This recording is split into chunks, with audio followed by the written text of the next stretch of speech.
Hello friends and welcome to learning ji. दोस्तों, ये हमारी आधुनिक भारतीय इतिहास की श्रृंखला का 18th पार्ट है, 18वां भाग है।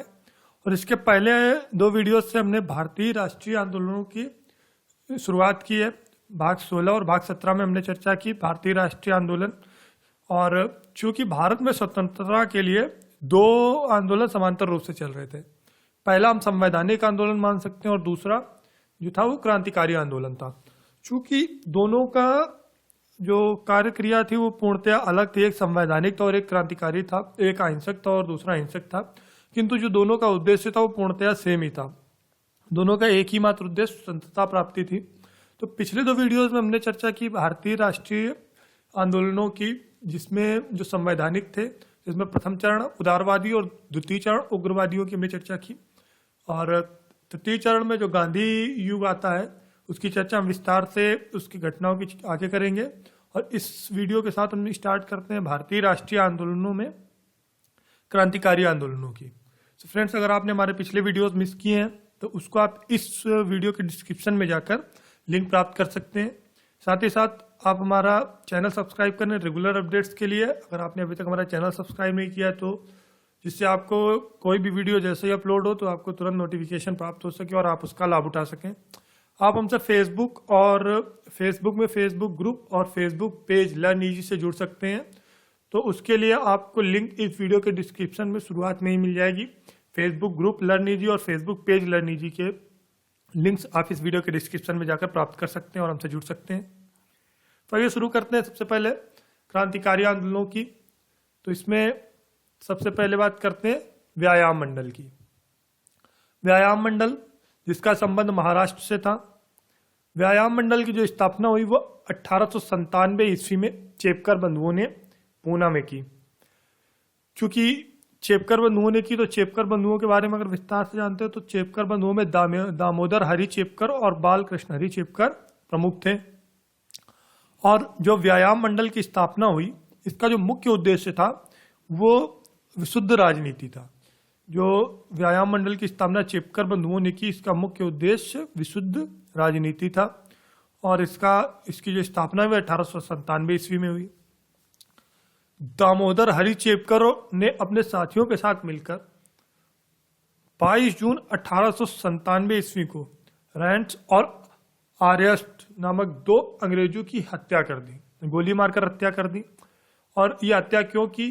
क्योंकि इन दोनों अंग्रेजों पर यह आरोप लगाया कि यह जो पुणे में उस समय जो तत्कालिक रोग प्लेग बहुत अधिक फैला हुआ था उसको रोकने के बजाय ये उसके नाम पर दुर्व्यवहार कर रहे थे, जिसके आक्रोश में आकर आर्यस्ट और रैंट्स की हत्या दामोदर हरि चेपकर ने अपने साथियों के साथ मिलकर कर दी। इस घटना के पश्चात दामोदर हरि चेपकर और बाल कृष्ण हरि चेपकर को उनके कुछ साथियों के साथ फांसी दे दी।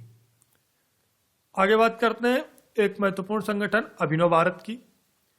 अभिनव भारत जिसकी नींव की अगर बात करते हैं तो वो 1899 ईस्वी में इसकी नींव पड़ी, ये मान सकते हैं, क्योंकि 1899 ईस्वी में मित्र मेले की स्थापना नासिक के गणपति महोत्सव में सावरकर बंधुओं के द्वारा की गई।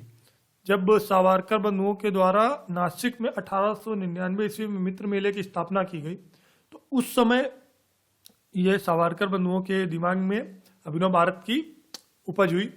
और सावरकर बंधुओं में बात करते हैं तो विनायक दामोदर सावरकर और गणेश दामोदर सावरकर मुख्य भूमिका में थे।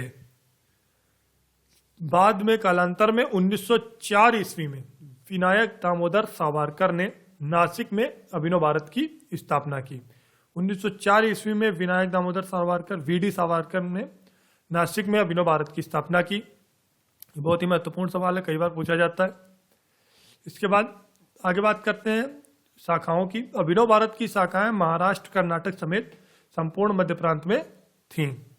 जो अभिनव भारत की स्थापना 1904 ईस्वी में हुई, इसकी जो शाखाएं थी वो महाराष्ट्र कर्नाटक समेत संपूर्ण मध्य प्रांत में स्थापित हुई। स्थापना के 2 वर्ष बाद 1906 ईस्वी में वीडी सावरकर लंदन चले गए, लेकिन जो अभिनव भारत की शाखाएं थी वो भारत में अच्छी तरह से सक्रिय होती रही और आगे ही बढ़ती रही। आगे बात करते हैं अभिनव भारत के सक्रिय सदस्यों में पांडुरंग महादेव वापट, ये एक बहुत ही सक्रिय सदस्य थे। जो रूसी बम बनाने की तकनीक सीखने के लिए, रूसी क्रांतिकारियों से तकनीक सीखने के लिए ये पेरिस गए। और 1909 ईस्वी में गणेश सावरकर को आजीवन निर्वासन की सजा मिली। 21 दिसंबर 1909 ईस्वी में अनंत लक्ष्मण कन्हारे ने नासिक के जिला मजिस्ट्रेट, जो नासिक के जिला मजिस्ट्रेट थे जैक्सन, उनकी गोली मारकर हत्या कर दी, जो कि 21 दिसंबर 1909 ईस्वी में की, जिसके फलस्वरूप कन्हारे और उनके साथियों को फांसी की सजा सुनाई गई। वीडी सावरकर को लंदन से गिरफ्तार करके भारत लाया गया और उन पर मुकदमा चलाया गया। विनोद दामोदर सावरकर जो 1906 में लंदन चले गए थे, उनको लंदन से गिरफ्तार करके भारत लाया गया और उन पर मुकदमा चलाया गया। सजा के तौर पर वीडी सावरकर को आजीवन निर्वासन की सजा मिली और इस पूरे घटनाक्रम को नासिक षड्यंत्र के नाम से जाना जाता है। ये पूरा घटनाक्रम है, इसको नासिक षड्यंत्र के नाम से जाना जाता है। नासिक षड्यंत्र में महाराष्ट्र के क्रांतिकारियों पर बहुत ही नकारात्मक प्रभाव पड़ा। जो ये घटना हुई जिसमें वीडी सावरकर और गणेश सावरकर दोनों को आजीवन निर्वासन की सजा मिली, ये महाराष्ट्र के जो क्रांतिकारी थे उन पर ही बहुत ही बुरा प्रभाव इस नासिक षड्यंत्र ने डाला। इसके बाद बात करते हैं एक प्रमुख समिति अनुशीलन समिति की। अनुशीलन समिति, इसका संबंध बंगाल के क्रांतिकारियों से है। यह बंगाल के क्रांतिकारियों का पहला महत्वपूर्ण संगठन था। 1903 ईस्वी में सतीश चंद्र बोस और प्रथम नाथ ने मिलकर अनुशीलन समिति की स्थापना की। जो अनुशीलन समिति के संस्थापक थे उसमें सतीश चंद्र बोस और प्रथम नाथ मित्र थे। इस समिति के अध्यक्ष, मतलब अनुशीलन समिति के अध्यक्ष प्रथम नाथ मित्र और उपाध्यक्ष अरविंद घोष और चित्तरंजन दास संयुक्त रूप से थे। अरविंद घोष और चित्तरंजन दास इस समिति के उपाध्यक्ष थे और अध्यक्ष प्रथमनाथ मित्र थे। बाद में जो अरविंद घोष के छोटे भाई थे बारिंद्रनाथ घोष, उन्होंने अनुशीलन समिति में प्रवेश लिया और उन्होंने जब ये देखा कि जो युवा थे, भारतीय युवा थे, उनमें राजनीति में बहुत ही कम रुचि थी, जिसके लिए उन्होंने 1905 ईस्वी में भवानी मंदिर और 1907 ईस्वी में वर्तमान राजनीति नामक 2 पुस्तकों का प्रकाशन किया। युवाओं में राजनीति की रुचि बढ़ाने के लिए और साथ में युवाओं को आध्यात्म से जोड़ने के लिए बारिंद्रनाथ घोष ने 1905 ईस्वी में भवानी मंदिर और 1907 ईस्वी में वर्तमान राजनीति नामक 2 पुस्तकों का प्रकाशन किया। और जो वर्तमान राजनीति जो पुस्तक थी उसने बंगाल के क्रांतिकारियों में एक महत्वपूर्ण भूमिका अदा की। यह बंगाल के क्रांतिकारियों के लिए एक प्रेरणा का स्रोत साबित हुआ। 1906 ईस्वी में बारिंद्रनाथ घोष के नेतृत्व में युगांतर नामक पत्र निकाला गया। 1906 में बारिंद्रनाथ घोष ने युगांतर नामक पत्र निकाला और जिस पर बाद में रोक लगा दी गई।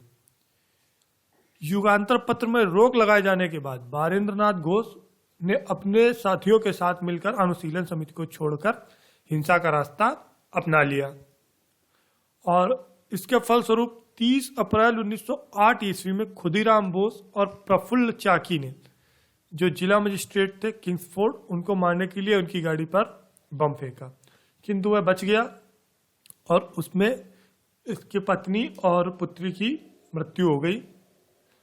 इस घटना के बाद खुदीराम बोस को फांसी की सजा मिली और खुदीराम बोस सबसे कम उम्र में फांसी चढ़ने वाले प्रथम क्रांतिकारी थे। जो खुदीराम बोस थे वो सबसे कम उम्र में फांसी चढ़ने वाले प्रथम क्रांतिकारी थे। इसके बाद जो प्रफुल्ल चाकी, जो इस घटना के प्रमुख थे, उन्होंने स्वयं को गोली मार ली।